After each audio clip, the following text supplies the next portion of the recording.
Пајак напад на полицајка, само 6 месеци условно за сообраќај на несреќа со смртни последици. 3 години за прегазена девојка на пешачки, воспитна мерка за дилање на дрога. Политиката на неказнивот што е промовираше политичко-судската мрежа на СДСМ и ДУИ во изминатите 7 години е тоа што доведе да ни се случуваат трагедии како оваа последната со убиството на младата Фросина. Токму така, Македонија нема толкави проблеми со законите, туку со фактот што тие во последно време воопшто не се спроведуваа.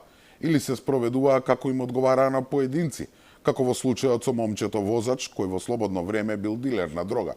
Но судиката, чиј сопруг работел со неговата мајка, реши за прв пат во пракса да спроведе решение со кое наместо во затвор тој заврши со некаква воспитна мерка. Па барем и таа одлука да се испочитуваше. Или едноставно, дури и да се имплементирале и најлошите законски решенија, би било подобро и би имало помали последици отколку нивното целосно непочитување или кршење. Па да беше така, може би Фросина ќе беше жива.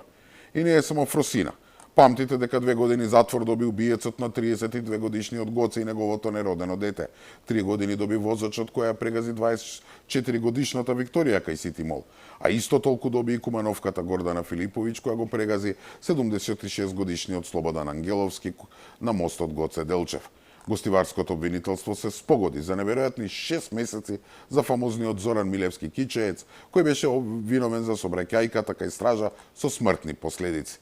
Значи тоа тие апсурди на правосудниот систем кој ги потикнуваше минатата власт и кој како оставштина на СДСМ и ДУИ се уште го зголемуваат гневот кај јавноста. Сите знаеме дека одредени моќници во правосудството, но и од минатата власт си земаа за право да бидат над законите.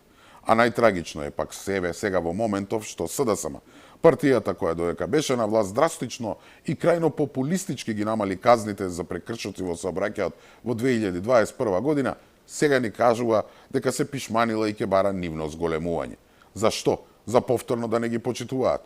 Значи, кратко и јасно, СДСМ и ДУИ испромовира и спроведува еден систем на неказнивост, како правило на однесување, а треба да биде обратно. Треба да биде промовиран систем на законитост и казнивост на секој сторител за било какво казниво дело. И тоа буквално како што е наведено во законите. Затоа што џабе ние закони ќе унапредуваме и менуваме, ако никој не ги спроведува.